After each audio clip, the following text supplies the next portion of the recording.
बिस्मिल्लाहिर्रहमानिर्रहीम। अस्सलाम वालेकुम। अल्लाह पाक की रहमत, करम, फजल और शुक्र के साथ आज की वीडियो करते हैं जी शुरू। आज की इस वीडियो में हम बनाने जा रहे हैं बिल्कुल परफेक्ट शादियों वाला देगी जर्दा। ये बनाना बहुत ही आसान है और इसको बनाने में बिल्कुल टाइम भी थोड़ा ही सर्व होता है और बिल्कुल वही टेक्सचर वही टेस्ट आता है जैसा कि आप शादियों में जर्दा लेते हैं, बिल्कुल वैसा। यानी अब शादियों वाला जर्दा घर में बनाना बहुत ही आसान है। आप बहुत ही आसानी के साथ इसको बना सकते हैं, सर्व कर सकते हैं अपने मेहमानों के साथ या फिर किसी भी इवेंट में आप इसको बना सकते हैं।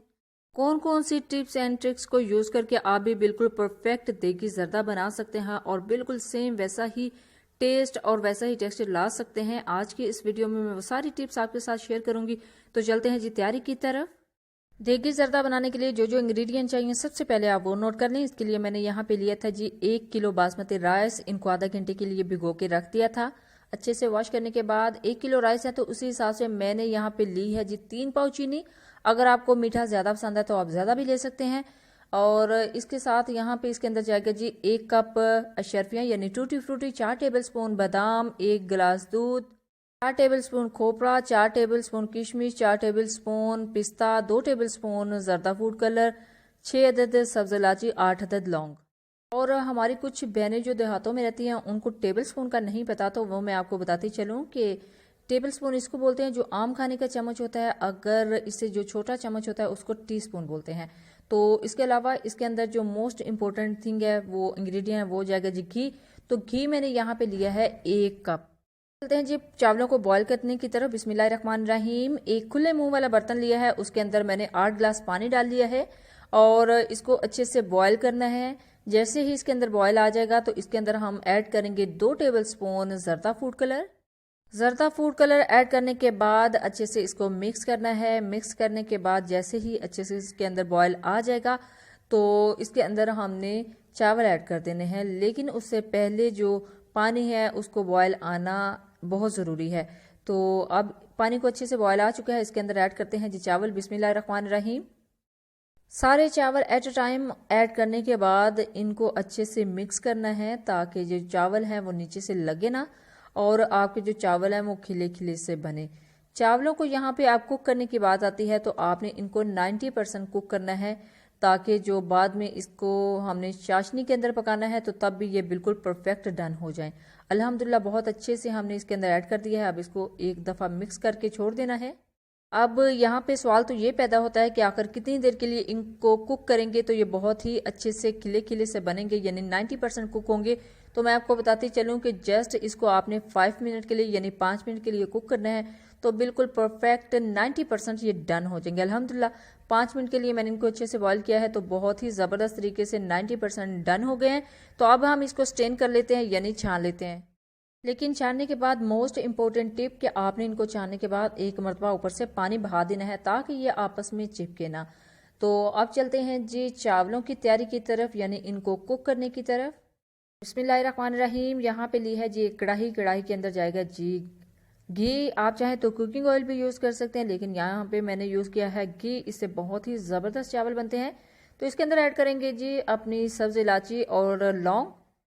अब इस लौंग और इलायची को चंद मिनट के लिए आपने कड़कड़ाना है। जैसे ही इसकी खुशबू आना स्टार्ट हो जाएगी तो आपने इसके अंदर दूध ऐड कर देना है। अल्हम्दुलिल्लाह चंद सेकंड हो गए हैं यानी 20 से 25 सेकंड के लिए मैंने इसको कड़कड़ा लिया था। इसके अंदर ऐड करेंगे दूध। बिस्मिल्लाहिर्रहमानिर्रहीम।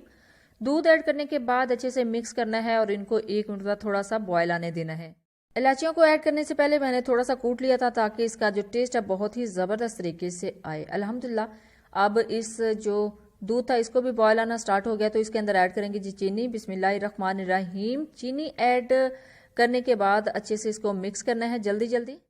अभी हम इसका जो शीरा है यानी चाशनी है वो तैयार करेंगे तो उसके लिए मैंने फ्लेम को थोड़ा सा मीडियम कर दिया है और इसको अच्छे से मिक्स करना है। 2 से 3 मिनट के लिए इसको मिक्स करेंगे तो बहुत ही ज़बरदस्त तरीके से ये डिसॉल्व हो जाएगी और उसके बाद आपने इसको 8 से 10 मिनट के लिए पकाना है यानी 8 से 10 मिनट में हमारा जो शीरा है वो बिल्कुल परफेक्ट तैयार हो जाएगा। चीनी को अच्छे से मिक्स करने के बाद और इसका शीरा पकाने के बाद इसके अंदर ऐड करेंगे जी चावल। अल्हम्दुलिल्लाह हमारा शीरा बिल्कुल डन हो चुका है तो इसके अंदर ऐड करेंगे जी चावल। बिस्मिल्लाहिर्रहमानिर्रहीम। देखें कितने ज़बरदस्त और खिले खिले से चावल बने हैं, बिल्कुल परफेक्ट जैसे हम देगों में चावल डालते हैं बिल्कुल वैसे ही। ये देखिए बिल्कुल भी आपस में नहीं जुड़े और एक एक दाना है बिल्कुल परफेक्ट। जैसे देगी चावल होते हैं वैसे ही हमारे चावल बॉयल हुए हैं। इसी तरीके से आपने भी बॉयल करने हैं बिल्कुल परफेक्ट। आपके भी बिल्कुल देखो जैसे जैसे परफेक्ट शेफ बॉयल करते हैं वैसे ही आपके भी बॉयल होंगे अगर आप मेरे वाले मेथड से इसको बॉयल करेंगे। होता तो यही है, जैसे इसको स्टेन करके रखते हैं तो ये आपस में जुड़ जाते हैं और वो जुड़े हुए चावल आप इसके अंदर ऐड करते हैं। लेकिन अल्हम्दुलिल्लाह मेरे बिल्कुल भी नहीं जुड़े, बिल्कुल परफेक्ट ये चावल खिले खिले से बने हैं। तो अब इसको हमने अच्छे से हल्के हाथ से मिक्स करना है। अच्छे से मिक्स करने के बाद 8 से 10 मिनट में इसका पानी खुश्क करना है। आपकी फ्लेम पे और आपके बर्तन पे डिपेंड करता है कि आपका पानी कितनी देर में खुश्क होगा। पानी अल्हम्दुलिल्लाह खुश्क हो चुका है। अब इसके अंदर ऐड करेंगे जी तमाम जो नट्स थे वो। बिस्मिल्लाहिर्रहमानिर्रहीम। सबसे पहले पिस्ता और उसके बाद किशमिश डालिए। किशमिश ऐड करने के बाद इसके ऊपर डालेंगे जी बादाम। बादाम ऐड करने के बाद इसके ऊपर डालेंगे जी कोकोनट यानी खोपड़ा। ये देखिएगा कितना फ्रेश खोपड़ा है। इसको मैंने कटिंग करने के बाद आधा घंटे के लिए भिगो दिया था तो बिल्कुल फ्रेश बिल्कुल ज़बरदस्त रेडी हुआ है।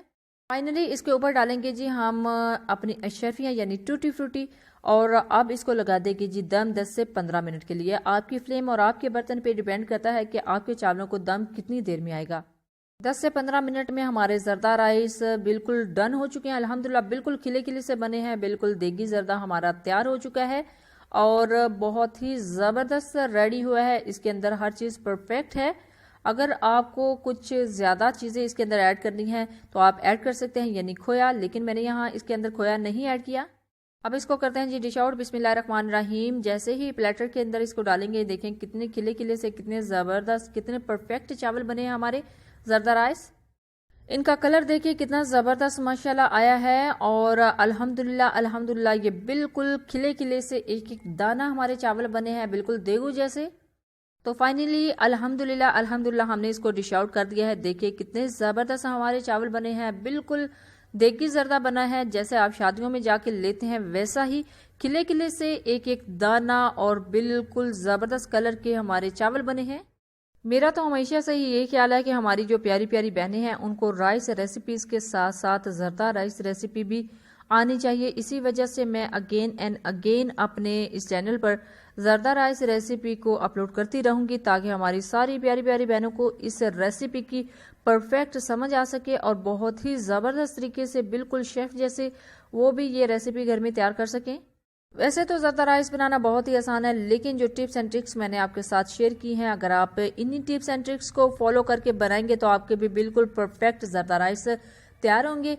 जब भी बनाएं अपना फीडबैक ज़रूर दीजिएगा, दुआओं में ज़रूर याद रखिएगा। अल्लाह हाफिज़। Thanks for watching.